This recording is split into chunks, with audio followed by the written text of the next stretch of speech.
Hello dears, welcome back to my channel. ഇന്ന് വന്നിരിക്കുന്നത് നല്ലൊരു കശ്മീരി പുലാവിൻ്റെ റെസിപ്പിയാണ്. നമ്മളുടെ മക്കൾക്കൊക്കെ ടിഫിനായിട്ടും കൊടുത്തുവിടാം. അതുപോലെ നമ്മുടെ വീടുകളിൽ എന്തെങ്കിലും ഫംഗ്ഷനൊക്കെ വരുമ്പോൾ ചെയ്യാനും നല്ലൊരു പുലാവാണ്. നമ്മളിവിടെ എടുത്തിരിക്കുന്നത് ബസ്മതി റൈസാണ്. ഞാനൊരു 1/2 കിലോ ബസ്മതി റൈസാണ് എടുത്തിരിക്കുന്നത്.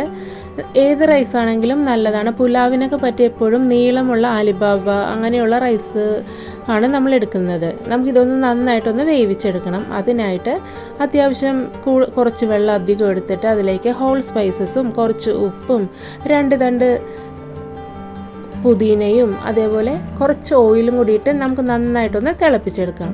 നന്നായി തിളച്ച് വരുമ്പോഴത്തേക്കും നമ്മൾ ഒരു അരമണിക്കൂർ സോക്ക് ചെയ്ത് വെച്ചിരുന്ന കുതിരാൻ വെച്ചിരുന്ന ആ അരിയും കൂടിയിട്ട് നന്നായിട്ടൊന്ന് കുക്ക് ചെയ്തെടുക്കാം.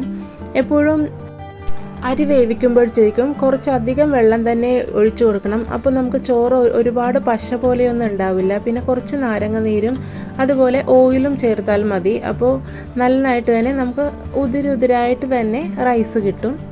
അങ്ങനെ ചോറ് നമ്മുടെ ഇവിടെ തയ്യാറായിട്ടുണ്ട്. ഓക്കെ, എൻ്റെ റൈസ് നല്ല രീതിയിൽ കുക്കായി കിട്ടിയിട്ടുണ്ട്. ഞാനതൊരു പരന്നൊരു പാത്രത്തിലേക്ക് പകർത്തുന്നുണ്ട്. അങ്ങനെ ആകുമ്പോഴത്തേക്കും ചോറ് കട്ട കെട്ടാതെ നമുക്ക് കിട്ടും.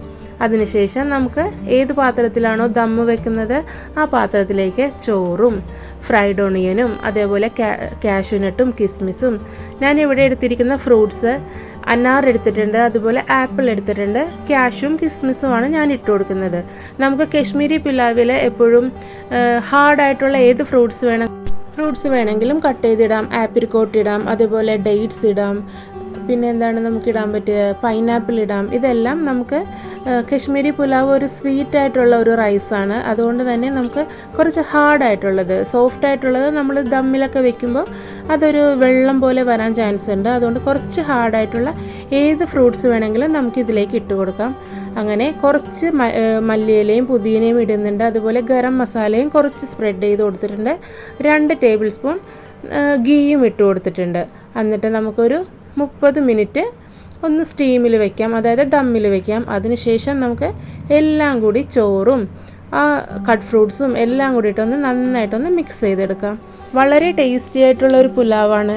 ഇതിനെ കൂടി ബട്ടർ ചിക്കൻ നല്ലൊരു കോമ്പിനേഷനാണ്. ഞാൻ അതിൻ്റെ വീഡിയോ അടുത്ത് തന്നെ അപ്ലോഡ് ചെയ്യുന്നുണ്ട്. എല്ലാവരും ഒന്ന് നോക്കണം. നല്ല കോമ്പിനേഷനാണ്. അതുപോലെ ഈ റൈസിനെ കൂടി നമുക്ക് ബീഫ് റോസ്റ്റ് അങ്ങനെയുള്ള ബീഫിൻ്റെ ഐറ്റംസ് ആണെങ്കിലും നല്ല ടേസ്റ്റാണ്. നമ്മുടെ മക്കൾക്കൊക്കെ ടിഫിന് കൊടുത്തു വിടാനും നല്ല രുചിയാണ്. കറിയില്ലാതെയാണെങ്കിലും നല്ലൊരു ടേസ്റ്റി ആയിട്ട് തന്നെ കഴിക്കാൻ പറ്റുന്ന ഒരു പുലാവാണ്. അപ്പോൾ ഡെഫിനറ്റായിട്ടും എല്ലാവരും ട്രൈ ചെയ്ത് നോക്കിയിട്ട് അഭിപ്രായം അറിയിക്കണം. പുതുതായിട്ട് ആരെങ്കിലും കാണുന്നുണ്ടെങ്കിൽ സബ്സ്ക്രൈബ് ചെയ്യാൻ മറക്കരുത്. എന്നാൽ മാത്രമേ പുതിയ വീഡിയോസൊക്കെ ഇടുമ്പോൾ നിങ്ങൾക്ക് നോട്ടിഫിക്കേഷൻ അപ്പോൾ തന്നെ കിട്ടുള്ളൂ. അപ്പോൾ നമുക്ക് അടുത്തൊരു വീഡിയോയിലൂടെ കാണുന്നത് വരെ thanks for watching. Love you all.